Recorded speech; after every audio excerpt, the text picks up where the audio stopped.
Ay, chok. Kain po tayo. Malunggay, hanggang saan. Nilap na. Sila pa. Sarap naman. Hindi naman makasakanin.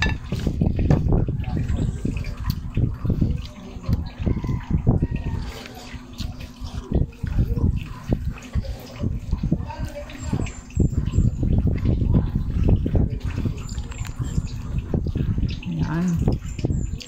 Wala. Dapat ako pala yung mag-adjust.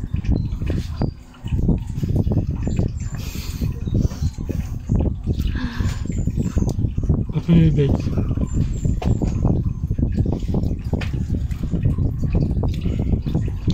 Kain po tayo.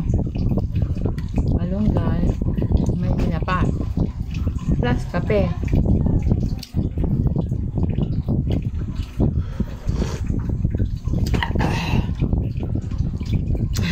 Ano? Pakainit. Di ba nakahalo yan eh? Yan, yun na po yung kape oh. Di ba po nakahalo, tapos napakainit pa ng tubig.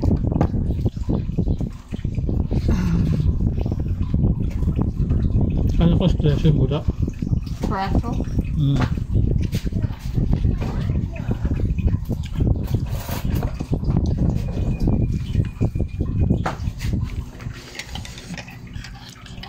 Haluin mo kasi muna.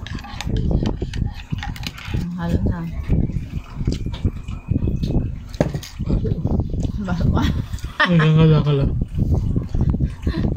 Kanina nga, hanggang dibdib ako eh.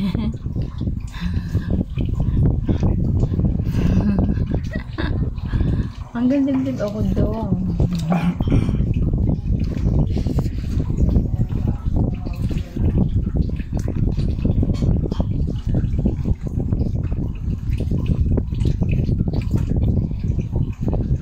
Ano, inuwi mo tayo? At puntahan na. Hospital.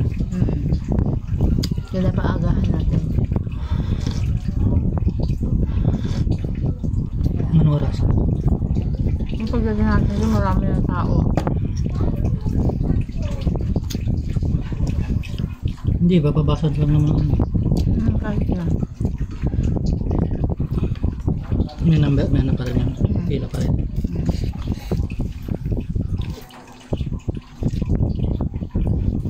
Yun, napag-uusapan po namin yung about sa pagpapahospital. Pagpapacheck up pa lang.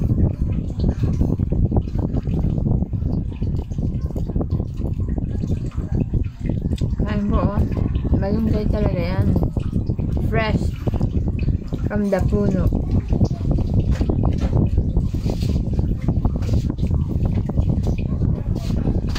Kanina pa po kasi kami nag-ano ng uulamin. Eh wala pong dumaan magtitinda ng isda. Ito po kasi inilalako lang ang isda. Dahil wala po dito ng talipapa.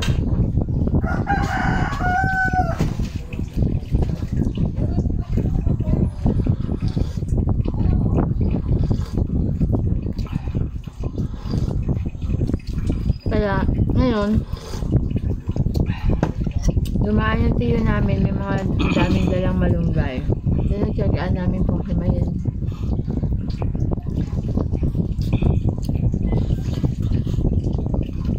Dahil never naman lang magpukan kahit lang natin ako ng kumain. Kami po yung mag-asawang malaking dyan. Napakita mo siya kundi. Insert mo yung picture ha. Kailang po. Kailang po malaki dyan. Ako po yun dyan. Insert mo yung picture ha. Wala na yung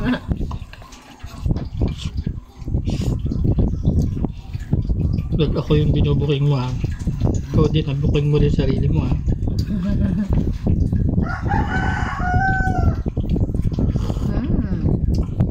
Dito naman sa Pilipinas, nagkakamay naman kami. Kasi malinis naman yung mga kamay namin. Sterilize pa nga yan.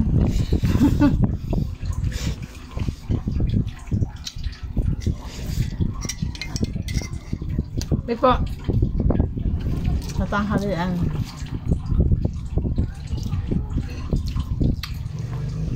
Harap naman. Simple lang ang ulam namin pero masarap naman.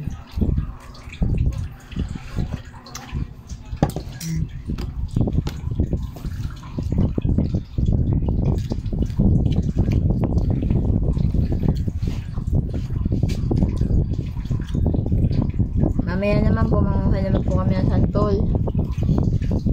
Sama po kayo. Manguha kami ng santol.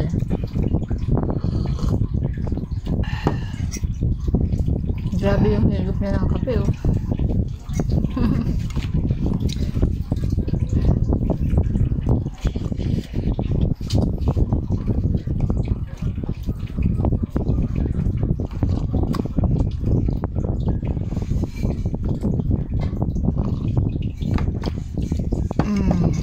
Kape.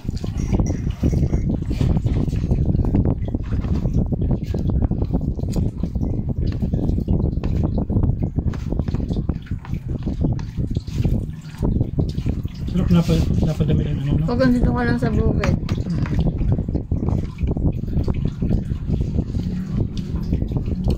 Kahit ano na lang ulam. Malilimutan yung karne.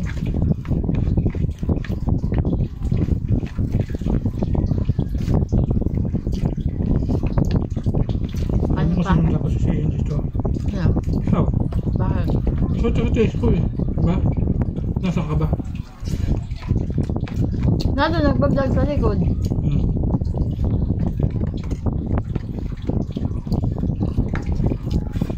Akad ako kasi. So, hindi pa na ako.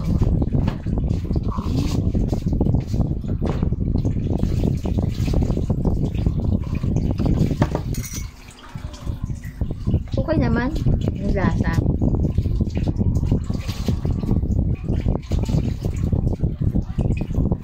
Ano po, tapos na. Bye-bye.